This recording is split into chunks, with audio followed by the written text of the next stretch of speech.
तीसरा है देव ऋण। देव मतलब देवताओं का ऋण। देवताओं का कौन सा ऋण है आपके ऊपर, बताओ? क्या योगदान है देवताओं का आपके जीवन में? खुशी की प्राप्ति। आप बताइए देवताओं का क्या ऋण है आपके जीवन में? जब आपको यही नहीं पता कि ऋण क्या है तो उतारेंगे कैसे? पहले तो यही नहीं पता कि कर्जा कितना है, तो आज जानेंगे। आप बताइए पीछे वाले भैया, आप पीछे, कौन सा ऋण है देवताओं का आपके ऊपर? भगवान अलग होते हैं, देवता अलग है। हमने देव ऋण पूछा है, भगवत ऋण नहीं पूछा। भगवान का ऋण अलग हो, भगवान तो भगवान है। अच्छा, आप लोग भगवान और देवताओं को एक मानते हैं? पहले तो यहां समझो, देवता और भगवान अलग अलग हैं। देवता मतलब जानते हैं? देवता मतलब सरपंच।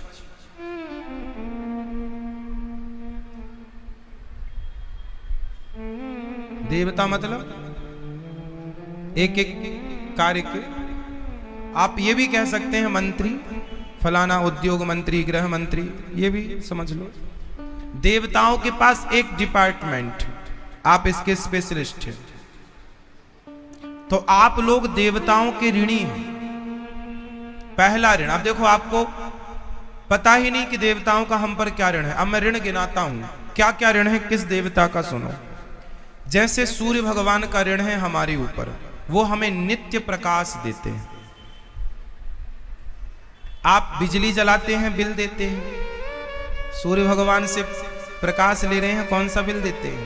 तो हम उनके ऋणी हैं। इसलिए उस ऋण को चुकाने के लिए हम लोग रोज सवेरे एक लोटा पानी भरते हैं और सूर्य भगवान को जल देकर उस ऋण से मुक्त होने की कोशिश करें। सूर्याय नमः, आदित्याय नमः। इसलिए नित्य सूर्य भगवान को जल समर्पित करना चाहिए। आजकल का आदमी नहीं चुकाता, अरे सूर्य भगवान को जल क्यों चढ़ाना। दूसरा ऋण वायु का, हवा, ऑक्सीजन आप लेते हैं। एक सिलेंडर ऑक्सीजन कितने की मिलती है? 7,000 कितने आप बताइए, मैं आपको पता होना चाहिए, आप तो डॉक्टर हैं बेटियां, बताओ एक सिलेंडर ऑक्सीजन कितने का है? 6,000 का मैंने सुना था, अब ज्यादा कम भगवान जाने। कोरोना काल में तो 50-50 हजार का भी सिलेंडर बिका है, और उसमें ऑक्सीजन होती है 12 घंटे की। और लोग तो मुझे बहुत आइडिया नहीं है क्योंकि मैं डॉक्टर नहीं हूं, पर मुझे लगता है 12-24 घंटे की ऑक्सीजन होती होगी। अब आप जानो, 24 घंटे की ऑक्सीजन मैया 6,000 की मिलती है। मैं एक मोटा मोटा गणित रख रहा हूं आपके सामने समझने के लिए। 24 घंटे की ऑक्सीजन 6,000 की। इंसानों के द्वारा कैद की गई ऑक्सीजन 6,000 की है, और आप जन्म से लेकर आज तक रोज ऑक्सीजन ले रहे हैं भगवान के द्वारा। बताओ कितने 6,000 चुकाए? तो उस ईश्वर का थैंक यू भी नहीं, धन्यवाद भी नहीं। इसलिए टैक्स के रूप में ईश्वर का धन्यवाद दिया करो। ये जो आप माला जपते हैं ना, महाराज जी हम माला क्यों जपे, क्यों माला जपे? अरे भगवान के अधीन होते हैं देवता। मत भयात वाति वातोयम सूर्यस्तपति मत भयात। भगवान के अधीन है देवता। देवता ऐसे हाथ जोड़ के भगवान के आगे खड़े हैं। तो आप ऑक्सीजन ले रहे हैं। अच्छा, हवा किसी देवता की नहीं है, भगवान ने व्यवस्था के लिए देवता को नियुक्त किया है। हवा भगवान की है, प्रकाश सूर्य भगवान का नहीं है। सूर्य भगवान भगवान के अधीन है, ईश्वर के कार्य को कर रहे हैं, वो पद को संभाल रहे हैं। ये सब चीजें व्यवस्था भगवान की है।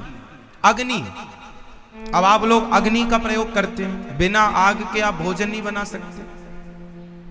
अग्नि देवता है। अब ऋण चुकाओ, इसलिए अग्नि में भोजन बनाते हो, इसलिए अग्नि को प्रज्वलित करके यज्ञ करने से, हवन करने से उस अग्नि का ऋण पूरा होता है। अपने लिए लिया है ना, तो यज्ञ करते हैं तो खीर बना के यज्ञ कुंड में डाला जाता है। खीर अग्नि से हमने खाई पकाकर, तो अग्नि को क्या दिया आपने? लिया लिया लिया लिया है, दिया कुछ नहीं। इसलिए हमारे यहां यज्ञ होता है। ये दास अनिरुद्ध रोज हमेशा नित्य हम नित्य यज्ञ करते हैं, हवन करते हैं, और अपने कर्म को करते हुए भगवान का स्मरण करते हैं जितना बनता है।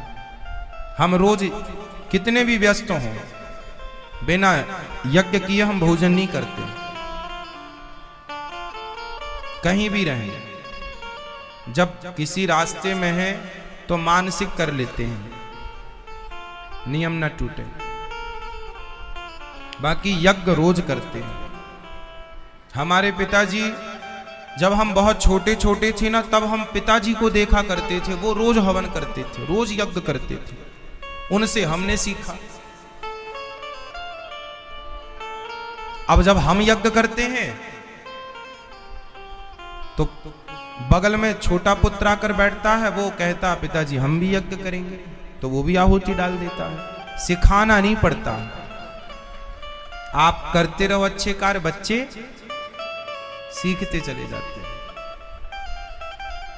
हमने अपने पिता से सीखा, आने वाली पीढ़ी आपसे सीखेगी। क्या सिखाना है, जिम्मेदार आप। तो हम देवताओं के ऋणी हैं, ईश्वर के ऋणी।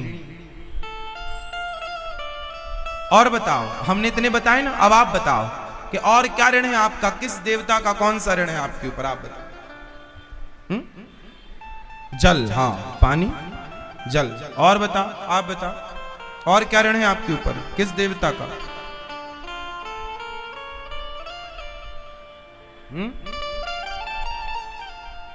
धरती, पृथ्वी मां का ऋण है, इसलिए रोज हमें पृथ्वी मां को प्रणाम करना चाहिए।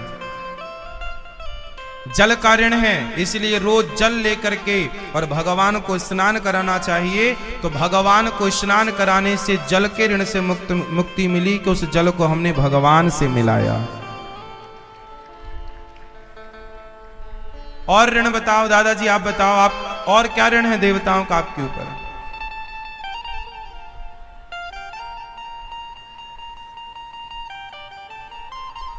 आकाश, ठीक। ऋण बहुत सारे हैं, उनमें से देखिए प्रकृति का भी हमारे ऊपर ऋण है। आप लोग बेड पर सोते हैं, पलंग किस चीज का बना है?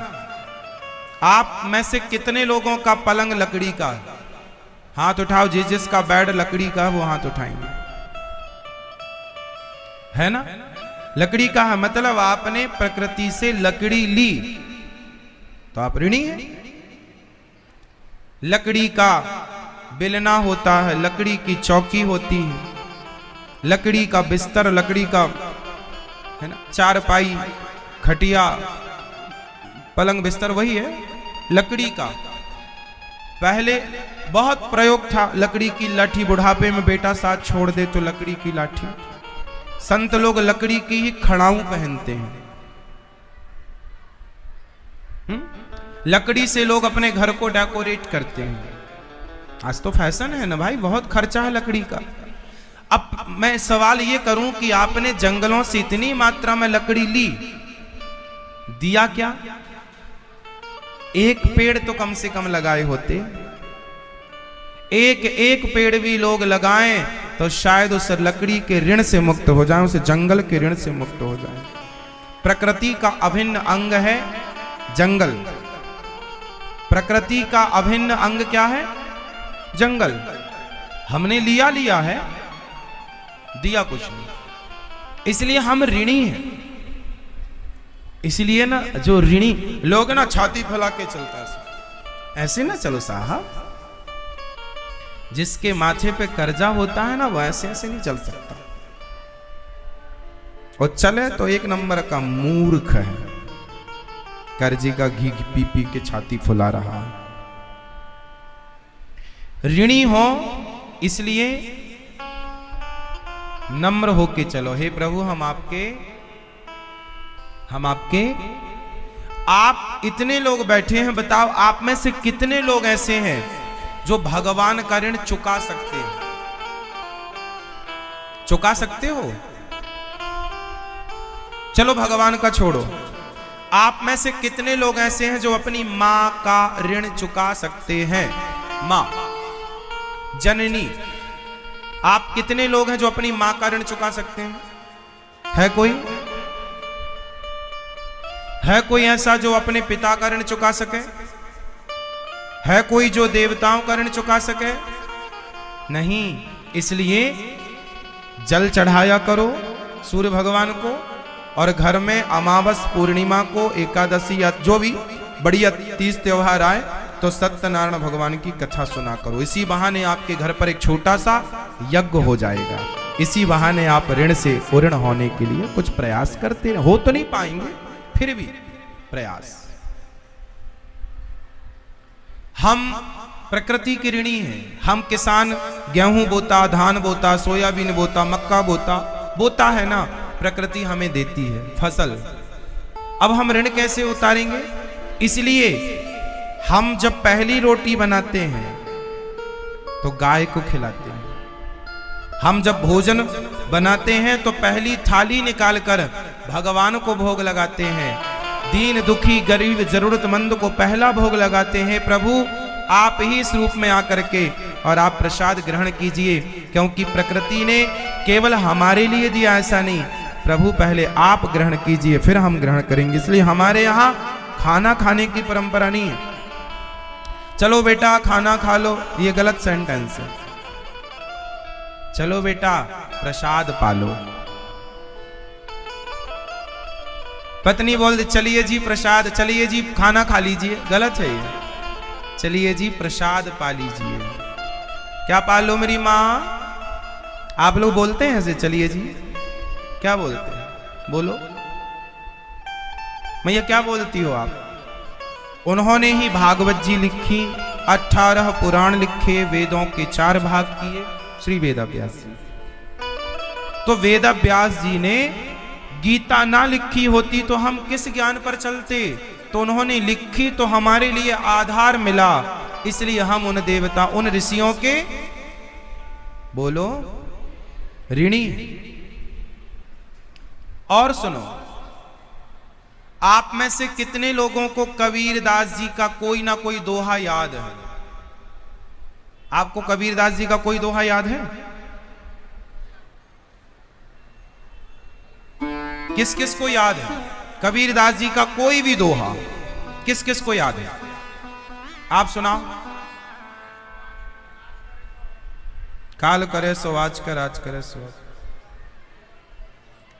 आपको याद है कबीरदास जी का दोहा? सुना। ऐसी वाणी बोलिए मन का आपा खो। ये देखो हमारे यहां ना दोहा है सूरदास जी के, कबीरदास जी के, रैदास जी के और रहीम जी के।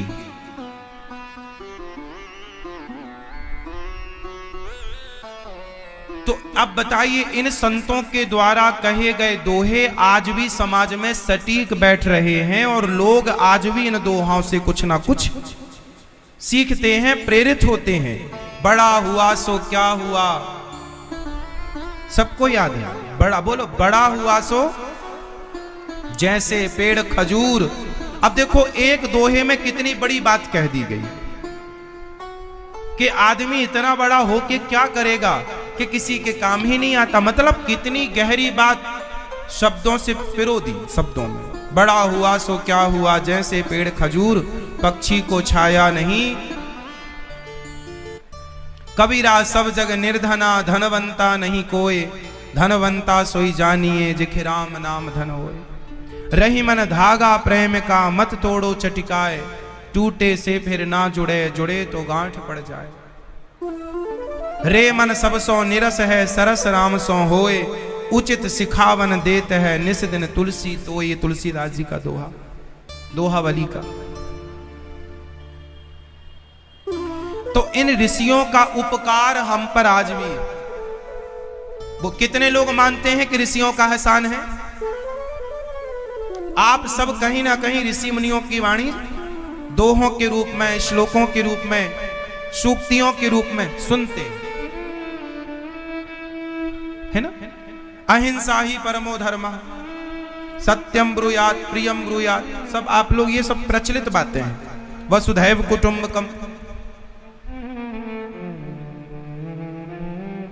असतो मां सद्गमय तमसो मां ज्योतिर्गमय, ये सब आप लोग सुनते हैं। मतलब ये सब ऋषियों के वचन हैं जो हमारे लिए, आपके लिए। तो ऋषियों का एहसान हम पर खूब है। इसलिए कभी संतों का, आजकल देखिए ऋषि मुनियों का, साधु संतों का कितना बड़ा तब भी योगदान था, आज भी योगदान है।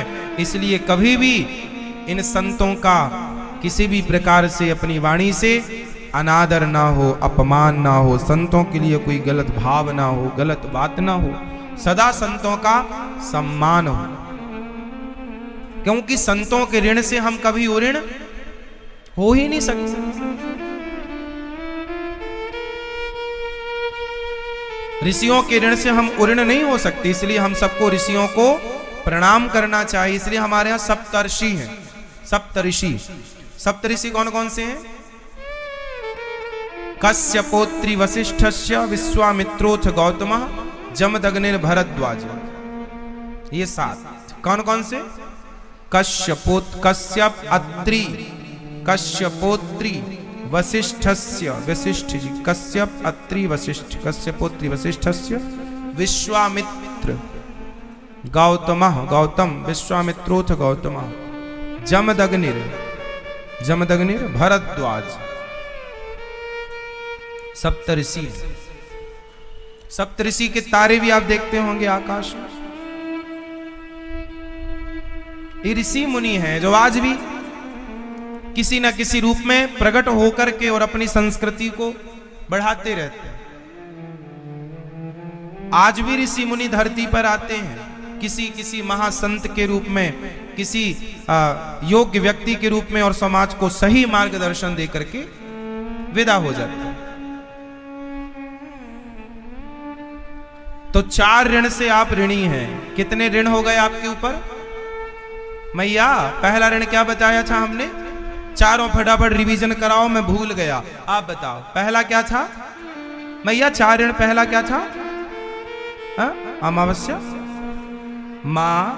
मातृऋण, पितृऋण, देव ऋण, चौथा ऋषि ऋण। आप बताओ चारों बेटा, मेरी बहन आप। 4 ऋण कौन कौन से हैं? बैठे बैठे मस्त। पितृऋण, देव ऋण, ऋषि ऋण। किस किस को याद हो गए? हम तो याद करा रहे हैं ना, आपको भूल ना जाए। हम आपको कथा नहीं सुनाएंगे ज्यादा, जो कथा का रहस्य है, सार है, वो आपको सब, क्योंकि कथा सबको पता है। जो पता नहीं है, जो जानने योग्य है, वो जानना है। इन 4 ऋणों से आप मुक्त कभी नहीं हो सकते, परंतु इन 4 के ऋणी होकर छाती फुला के ना चला करो।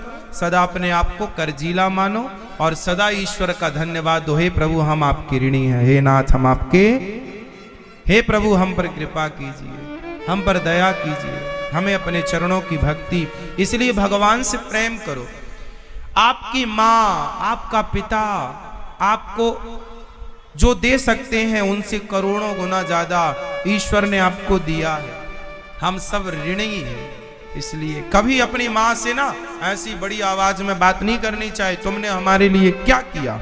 आजकल के बच्चे बिना विचारे बोल देते, आपने क्या किया हमारे लिए। बेटा बाप से बोल देता, तुमने क्या किया हमारे लिए। ये बोलना भी पाप है, अपराध है ना। मेरी माँ, मैया, ओ मेरी माँ, क्या बोलना पाप है? कि तुमने हमारे लिए क्या किया। तो आप कभी ये नहीं बोलेंगे कि हम आपने क्या किया हमारे लिए। आपने अपने माँ बाप से ऐसा बोला तो नहीं। आप में से किसी ने बोला ऐसा अपने माँ बाप से कि तुमने हमारे लिए क्या किया है? बोला किसी ने? यदि बोला हो तो कान पकड़ के उठक बैठक लगाकर और अपनी माँ के चरणों को धोकर चरणामृत लेना और बारंबार प्रणाम करना अपने माँ बाप को, गुरुजनों को, ऋषियों को, संतों को खूब प्रणाम करो।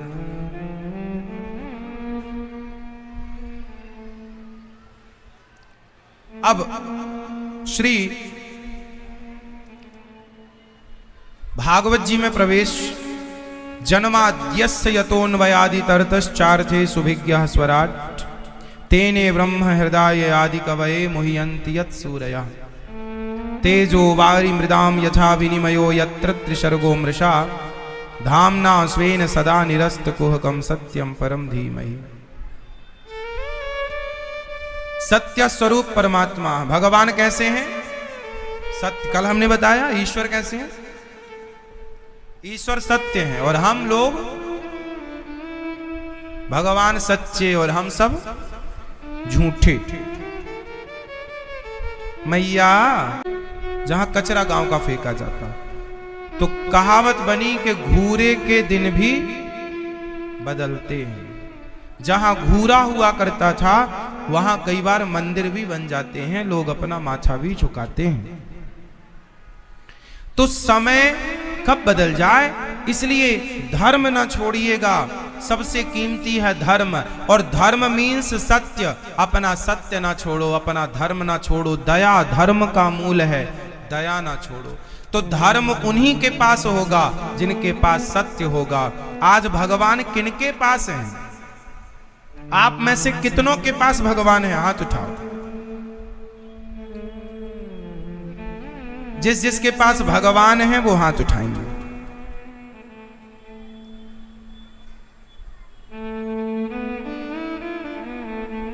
है?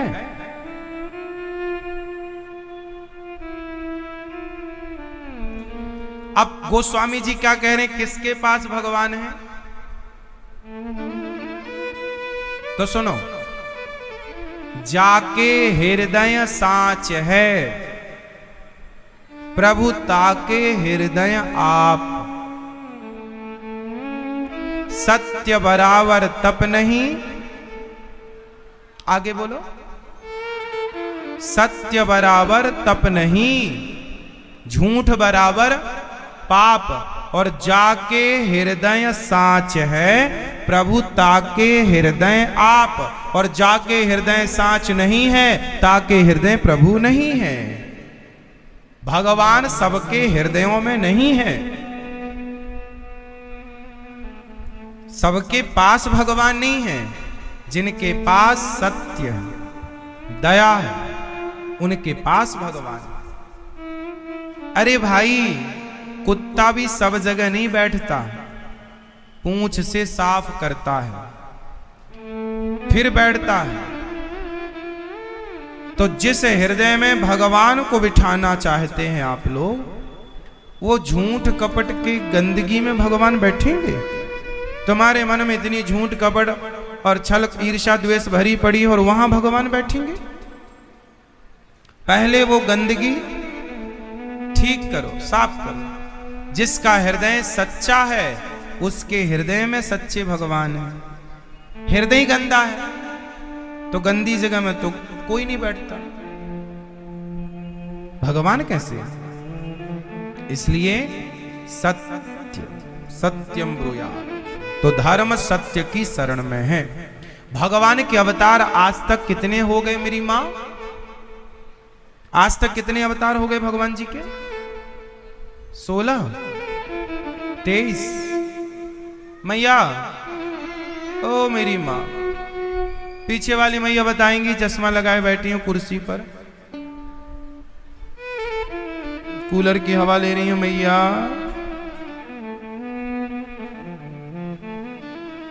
मैया बताओ, भगवान जी के कितने अवतार हो गए?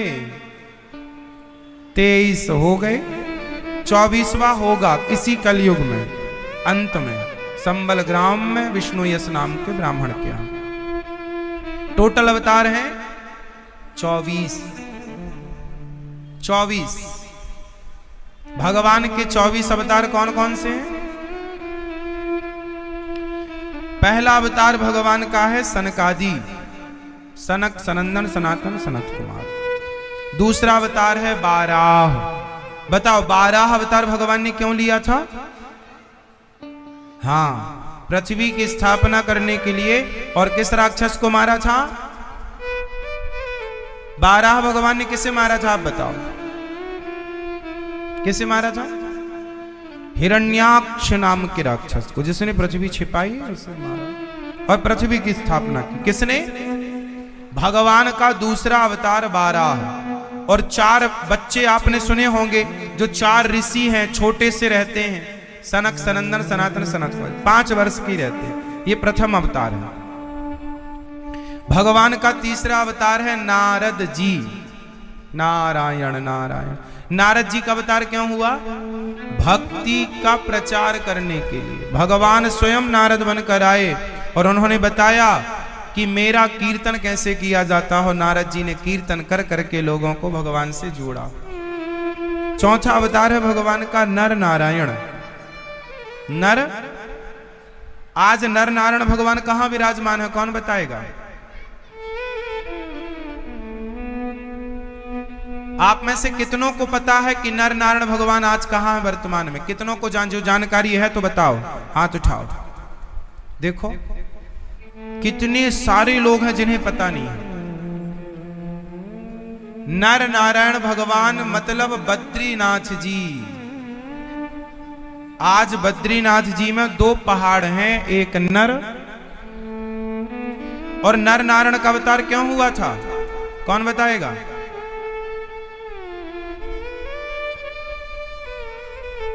कर्ण की बात पता होगी आपको। कर्ण, दानवीर कर्ण। दानवीर कर्ण को पिछले जन्म में कर्ण कौन थे? एक राक्षस जिसने वरदान मांगा। 1000 कवच कुंडल थे कर्ण के पास पिछले जन्म में, और इन्होंने वरदान मांगा कि जो मेरे 1000 कवच कुंडल तोड़ेगा वही मुझे मार सकेगा। और एक कवच कुंडल को तोड़ने के लिए हजारों साल चाहिए।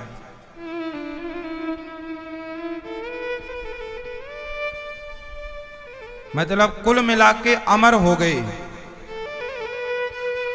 ऐसा वरदान ले लिया।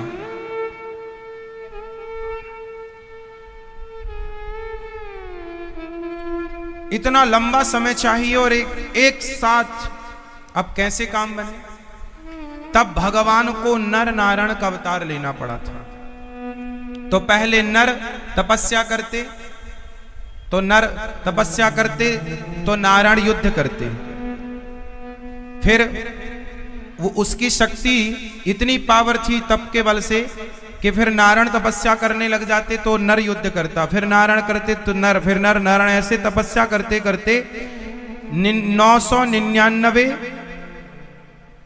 कवच टूट गए, एक रह गया। तो एक कवच को फिर वो कुंडल कवच लेकर वही कर्ण बनकर आए इस जन्म में। तो कर्ण के कवच कुंडल, कर्ण की मृत्यु होगी नर नारायण से। तो नर है अर्जुन और नारायण है श्री कृष्ण, इसलिए नर नारायण का अवतार द्वापर में हुआ कृष्ण और अर्जुन के रूप में। ये नर नारायण ही है। उनके द्वारा फिर कर्ण की मृत्यु हुई। तो ये कर्ण के पूर्व जन्म का चरित्र, उनके लिए नर नारायण भगवान का अवतार हुआ था। तो ये भगवान के तीसरे अवतार है। चौथे अवतार नर नारायण। पांचवा अवतार भगवान का कपिल देव जी। कपिल देव जी को जानते हैं आप लोग? कपिल देव जी, कपिल देव जी किनके पुत्र हैं और इन्होंने क्या किया? इनका अवतार क्यों हुआ? कपिल देव जी का अवतार क्यों हुआ?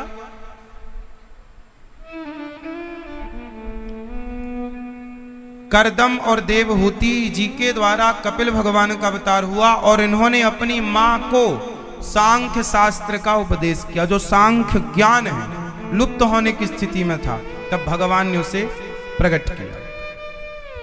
छठवां अवतार हुआ भगवान का दत्तात्रेय जी।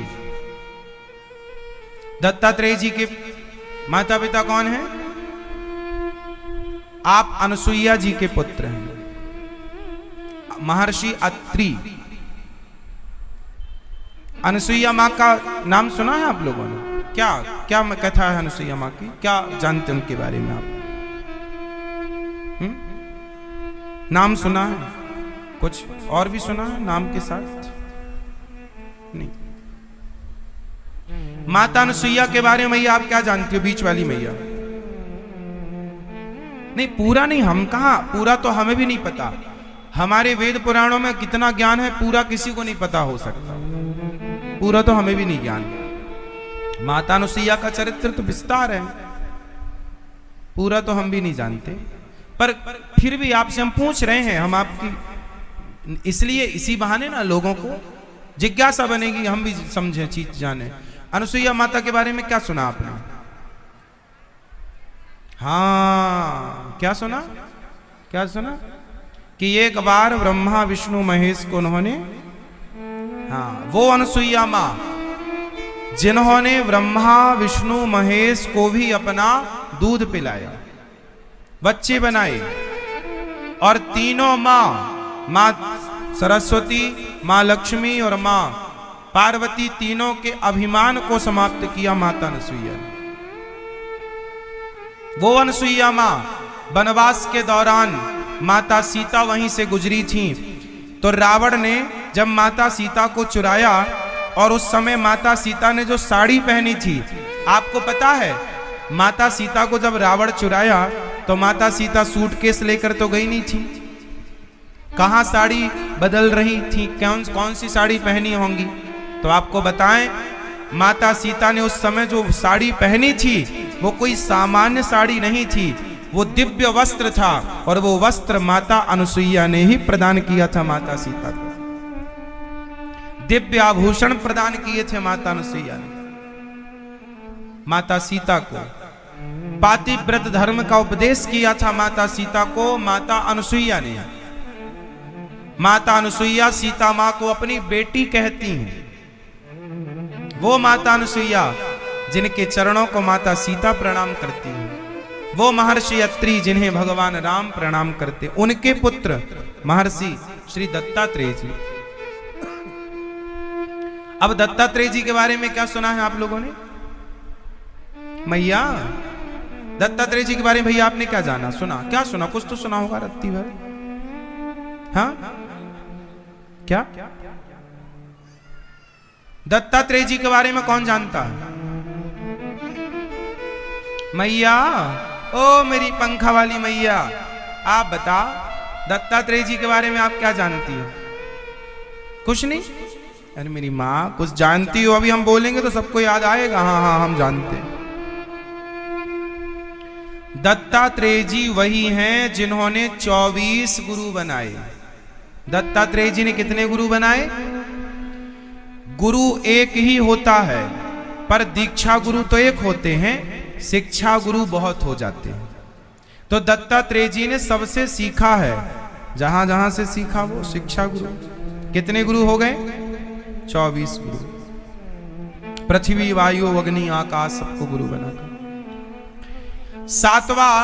सातवें अवतार भगवान के यज्ञ नारायण के रूप में, यज्ञ भगवान। आप प्रजापति के घर, रुचि प्रजापति के घर प्रकट हुए और मनवंतरों की रक्षा की। आप महर्षि यज्ञ भगवान प्रकट हुए। क्या, कौन प्रकट हुआ? यज्ञ भगवान। 8वें अवतार में प्रकट हुए भगवान श्री ऋषभ देव जी। 8वें अवतार भगवान के कौन है? भगवान, जोर से श्री ऋषभ देव जी। जहां जिन ऋषभ देव जी को जैन लोग अपना प्रथम तीर्थंकर मानते हैं, भगवान ऋषभ देव जी के ही पूजा जैन भाई लोग करते हैं, है ना। यहां से जैन परंपरा स्टार्ट हुई भगवान ऋषभ देव जी से। ऋषभ देव जी के बड़े पुत्र का नाम है भगवान श्री भरत जी। वो आगे चर्चा हम कहेंगे आपसे, सब होगी। ऋषभ देव जी इस धरती पर क्यों आए थे जानते हैं? राजा नाभि की पत्नी मेरु देवी के गर्भ से इन्होंने जन्म लिया और परमहंसों का मार्ग जीकर समाज को परमहंस मार्ग की प्रेरणा प्रदान की। परमहंस अवधूत वेश में रहते थे। भगवान ऋषभ देव जी के बारे में कहा जाता है कि ये वस्त्र नहीं पहनते थे, दिगंबर रहते थे और एक ही जगह पर पड़े पड़े जब समाज लोग इन्हें चमत्कारी कहने लग जाए तो ये लोग भीड़ इकट्ठी कर लें तो ये भीड़ से भाग जाते थे, अपना भगवत चिंतन में रहते थे और संतों को प्रेरणा दी कि तुम्हें कैसे रहना है। त्याग किसे कहते हैं? करके बताया, कहकर नहीं। इनके जब ये पड़े पड़े मलमूत्र करते थे, इनके मलमूत्र से भी सुगंधी निकलती थी, ऐसा भागवत जी में लिखा है। भगवान के अवतार हैं और इन्होंने बहुत त्याग की शिक्षा दी और हमें त्याग कैसा करना है इन विभूतियों से सीखना चाहिए। इसलिए हमारे जैन जो भाई हैं, भक्त हैं, जो हमारे जैन संत होते हैं, आज भी इसी पद चिन्हों पर चलते हैं। अभी हमारे कुछ जैन भाई लोग हमारी एक बात से दुखी हो गए, जबकि मैंने किसी माँ ने मेरे से पूछा कि महाराज जी जैन लोगों के संत वस्त्र क्यों नहीं पहनते? तो मैंने कहा ये तो उन्हीं से पूछना चाहिए, क्योंकि हमारे यहां तुलसीदास जी, सूरदास जी, रैदास जी, कबीरदास जी, ये सब त्यागी संत हुए हैं। ये सब अब बताइए गोस्वामी श्री तुलसीदास जी त्यागी हुए कि नहीं? पर हमारी जो हिंदू परंपराएं हैं, हमारे यहां संत परंपराओं में वस्त्र पहनते हैं, पर जो हमारे जैन संत हैं वो दिगंबर रहते हैं। अब कोई पूछे कि क्यों रहते हैं, तो इसलिए रहते हैं क्योंकि भगवान ऋषभ देव जी ने उस मार्ग को अपनाया। क्योंकि भगवान ऋषभ देव जी ने उस मार्ग को अपनाया है, तो उस मार्ग को वो लोग संत लोग अपनाते हैं। तो संत हैं, संतों के लिए सब कुछ संभव है। त्याग की प्रतिमूर्ति है भगवान ऋषभ देव जी। तो हमारे यहां 8वां अवतार भगवान ऋषभ देव जी का है। हमारे जैन भाइयों में से कुछ हमारे जो जैन भाई हैं वो बोले कि आपने हमारे संतों का अपमान कर दिया। ना साहब, संतों का अपमान तो भगवान के अपमान के बराबर होगा, और ये दास अनिरुद्ध कभी संतों का अपमान नहीं कर सकता। हमारे यहां संतों को त्यागी ही कहा जाता है। अब जैन धर्म में भी एक संत होते हैं दिगंबर, और एक संत होते हैं जो वस्त्र पहनते हैं सफेद, कलर का, और मुख पर है ना, मुख को भी ढक के रखते हैं, तो वो भी त्यागी है। आज हमारे भारत में कितने संत हैं, चाहे स्वामी श्री कृपात्री जी लो, स्वामी श्री अखंडानंद जी लो, स्वामी श्री रामानुजाचार्य जी, रामानंदाचार्य जी, श्री है ना, कितने संत हैं, एक से बढ़कर एक त्यागी हुए। तो त्याग तो सभी संतों में होता। कुछ संत की परंपरा है कि वो त्याग तो है पर वस्त्र को धारण करके रखते हैं, कुछ है कि नहीं त्याग है तो फिर वस्त्र की भी जरूरत, दिशाओं को अपना वस्त्र मान करके वो ऐसे भाव से रहते हैं। हमारे यहां श्री सुखदेव भगवान हुए, जिन्होंने जो दिगंबर थे अवधूत वेश में चले आए, तो उस स्थिति को प्राप्त कर लेना श्रेष्ठ है। तो आज भी समाज में कुछ संत ऐसे हैं जो वस्त्र, अब हमारे यहां भी नागा साधु है, कुंभों में आपने देखा होगा पहला स्नान नागा साधुओं का होता है। किसका होता है? नागा साधुओं का। उनके बाद ही फिर दूसरा स्नान होता है, शाही स्नान बोलते हैं। तो हमारे यहां भी ये परंपराएं हैं, परंतु नागा साधु जो हैं ये सब संत कोटि है। उस स्थिति को प्राप्त कर लेना अच्छी बात है, और जो प्राप्त कर ले उसे प्रणाम कर लेना चाहिए, है ना। तो आज देखिए अपनी अपनी परंपराएं हैं, कोई किसी के अंदर त्याग तो है पर वो वस्त्र पहन के रखता है, और किसी के अंदर त्याग है तो वो वस्त्र नहीं पहनता, तो दोनों त्यागी श्रेष्ठ है। हाँ या ना? दोनों त्यागी श्रेष्ठ। आज भी हमारे देश में तमाम संत हैं, सभी संत अपनी अपनी मान्यताओं के अनुसार वो रहते हैं। इसलिए ये कह देना कि आपने अपमान कर दिया, ना साहब, ये दास अनिरुद्ध जो है ना, अपमान कभी नहीं करता, हम केवल सम्मान करते हैं। और हम तो देखिए ब्राह्मणों के, संतों के चरण धो धो के पीते हैं। हम तो ब्राह्मणों के और संतों के, ब्राह्मण, संत और माता पिता, इन सब के चरण धो धो के ये दास अनिरुद्ध पीता है, चरणामृत लेता है। जो चरणामृत ले, स्वप्न में भी हम कभी संतों का तिरस्कार कदापि नहीं। मेरे जैन भाई जिन्होंने ये कहा कि आपने अपमान कर दिया, ना साहब, अपमान नहीं है, अपनी अपनी मान्यताएं। आपकी मान्यता अच्छी है, हमारी मान्यता अच्छी है।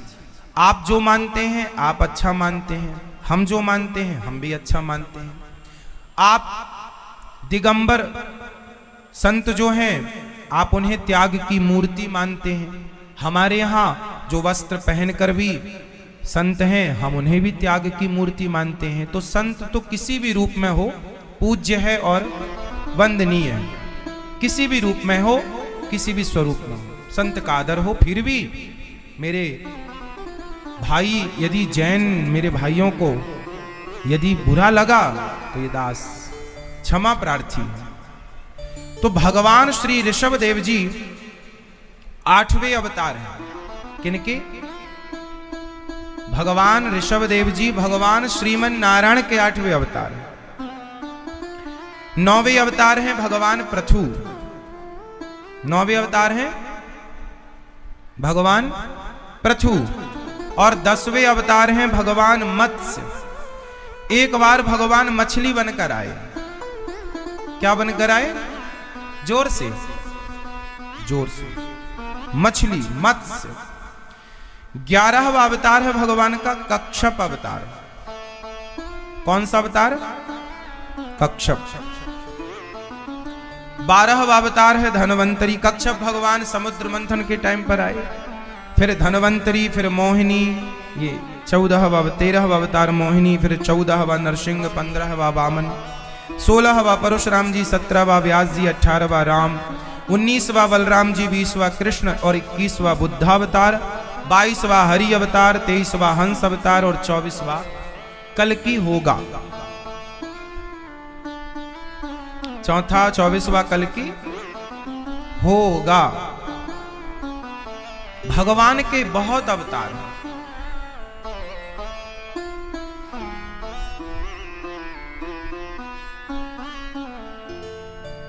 अनंत हरि कथा, कहाँ ही सुनहि बहु विधि सब संता। ये 24 अवतार। वेद व्यास जी ने 17 पुराण लिखे पर शांति नहीं मिली। 17 पुराण लिखकर भी शांति नहीं मिली।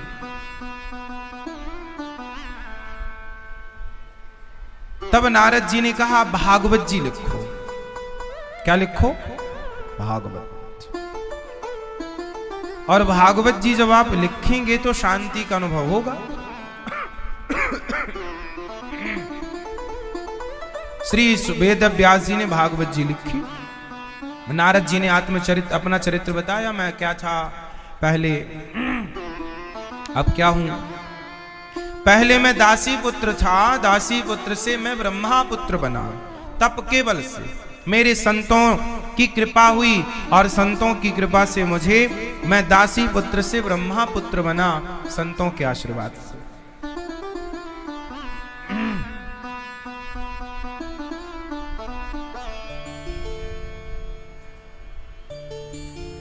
तो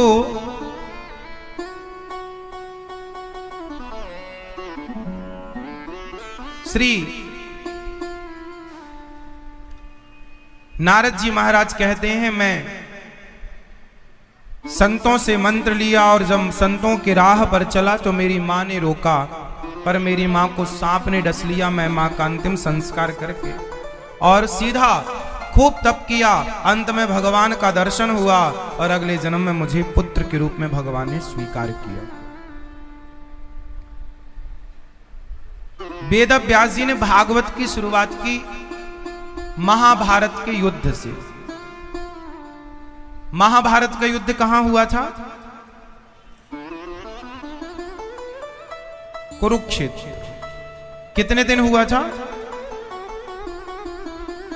मैया 18 दिन। किनके साथ हुआ था? पांडव और कौरव। कौरव और पांडवों का रिश्ता क्या था आपस में? जोर से और थोड़ा जोर, भाई भाई। अच्छा, युद्ध की वजह क्या थी?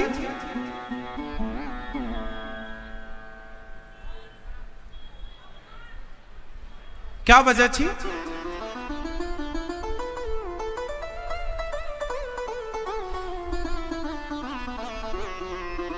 क्या वजह थी? अपमान। ठीक है, ये भी वजह हो सकती है। और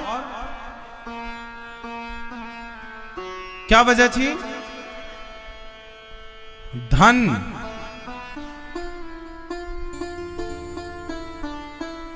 जोरू और जमीन। जड़ जोरू और जड़ जोरू और जमीन, ऐसा लोग कहते हैं। तो जो जड़ है, जड़ मतलब धन, सोना चांदी ये सब जड़ वस्तु है, और धन है जड़। जोरू और लड़ाई की जड़ 3, धन, जोरू और जमीन।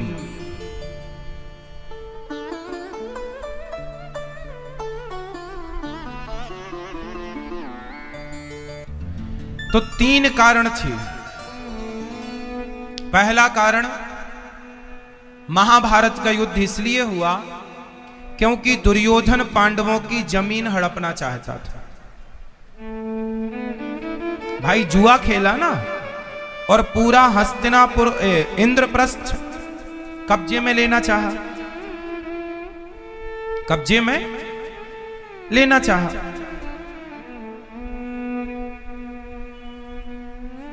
पूरा।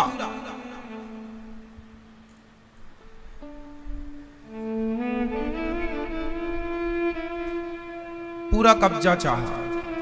और जो व्यक्ति दूसरों की संपत्ति हड़पता है,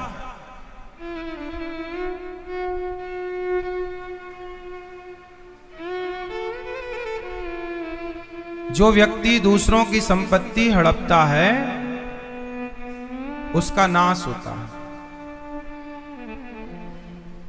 इसलिए आप लोग अपनी संपत्ति जितनी हो खुश रहो, मेहनत करके बढ़ाओ, हड़पो मत। बेईमानी से ना हड़प लेना, वरना जैसा हड़पा जाएगा भी वैसा। आजकल लोग ना बेईमानी करना ज्यादा अच्छा मानते हैं।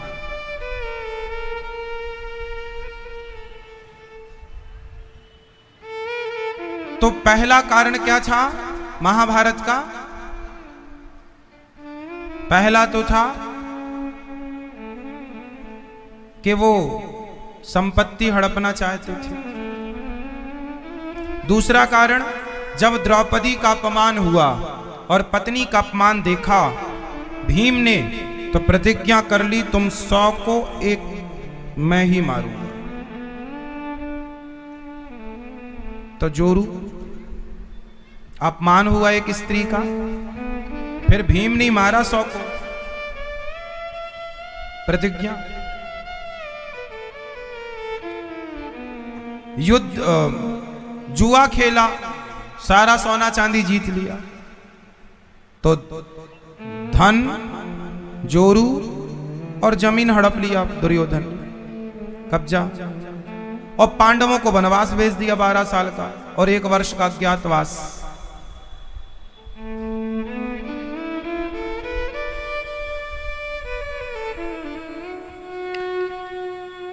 तेरह वर्ष के बाद लौटे, मांगा कि भैया अब हमारा धन, तो कहा था कि यदि आप 12 वर्ष वनवास और 1 वर्ष का अज्ञात पूरा कर लोगे तो आपका राज्य हम आपको दे देंगे, जीता हुआ वापस कर देंगे। यदि वापस कर देते तो भी युद्ध ना होता, लेकिन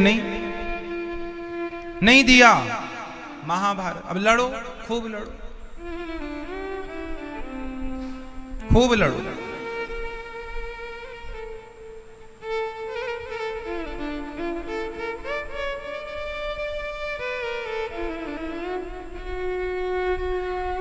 आजकल लोग लड़ते बहुत हैं, जरा जरा सी बात हुई कि लड़ो लड़ो लड़ो, खूब लड़ो।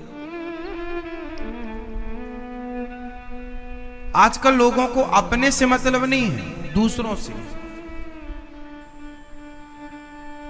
हम कैसे हैं कोई नहीं देख रहा है, सामने वाला कैसा है। हम गलती करते हैं कोई नहीं देखता, उसने गलती की देखो। बुरा जो देखन मैं चला, बुरा न मिलिया कोय, जो दिल खोजा आपुना हमसे बुरा ना। सबसे बुरा कौन है? हम स्वयं। हम सबसे बुरे हैं, आप सबसे अच्छे हैं। इसलिए अपने को हमेशा अच्छा नहीं मानना चाहिए। हम लोगों में लाखों बुराइयां, आप में हो ना हो, पर मैं अपनी करूं, मेरे में तो लाखों नहीं करोड़ों बुराइयां, खूब सारी। पूरी दुनिया ढूंढ लो, मेरे जैसा बुरा आदमी नहीं मिलेगा आपको।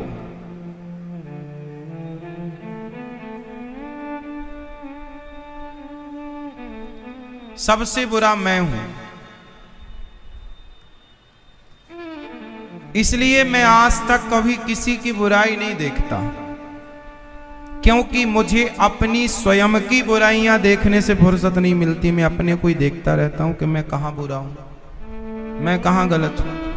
जहां मैं बुरा हूं, जहां मैं गलत हूं, मैं वहां उसे सुधारने की कोशिश कर लेता हूं।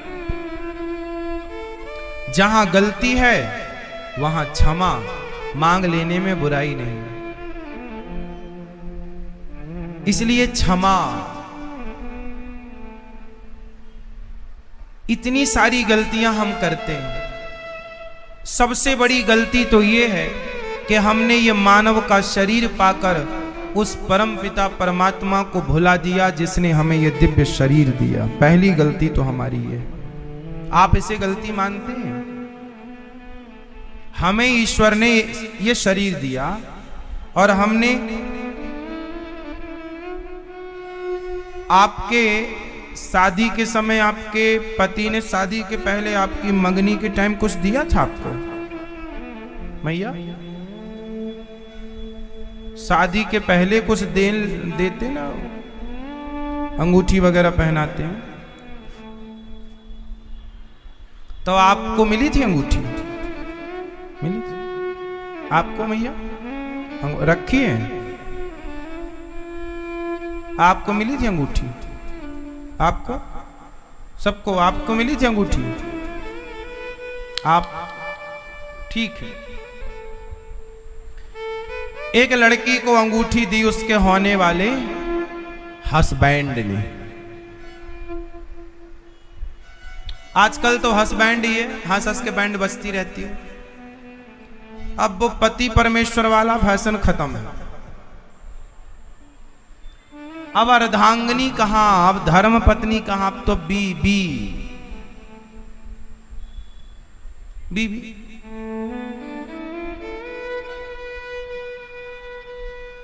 वाइफ, जो वाइफर से ही मारती रहे, उठा उठा के वाइफर दे, है ना मेरी माँ? हमारे यहां पहले क्या होता था? पत्नी, धर्म पत्नी, अर्धांगिनी। आज क्या होता? वाइफ। पहले होता था पति, मेरा सुहाग, मेरे परमेश्वर, मेरे मालिक। आज क्या होता? मेरा हस्बैंड।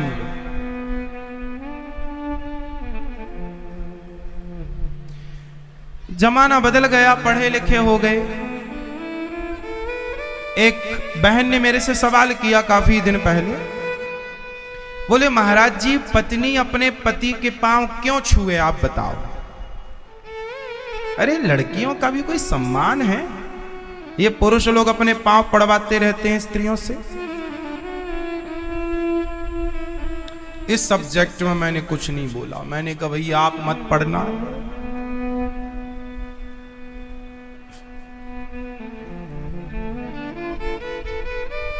आजकल पढ़े लिखे लोग ये सवाल कर रहे हैं, पुरुषों ने बड़ा अत्याचार किया पत्नियों पर, पत्नियों से पांव पड़वाए, पत्नियों को छोटा बनाया, पांव छुवाते हैं पत्नियों से। जितना पति का सम्मान उतना पत्नी का भी होना चाहिए, दोनों एक हैं। तो फिर छोटी पत्नी क्यों बने, पत्नी क्यों झुके? ऐसा किसी बहन ने पूछा अपने से, मैं टुप्पा ही टाप रहा।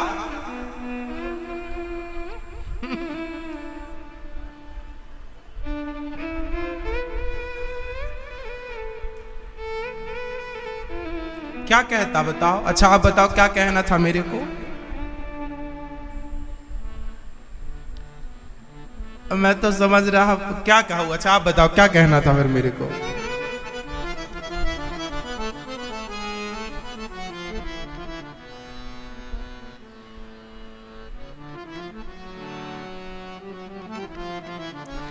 मतलब जो हम, अब देखिए ये संस्कारहीनता है। अरे पति ये थोड़ी कहता है कि तुम पत्नी से कि तुम मेरे पांव छुओ। पति थोड़ी कह, अब इन मूर्खों को कौन समझाए?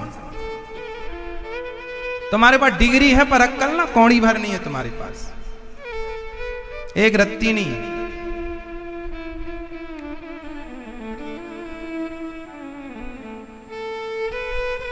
पति थोड़ी कहता है कि तुम पत्नी से कि मेरे पांव छुओ। भाई ये तो पत्नी अपने पति को भगवान मानती है।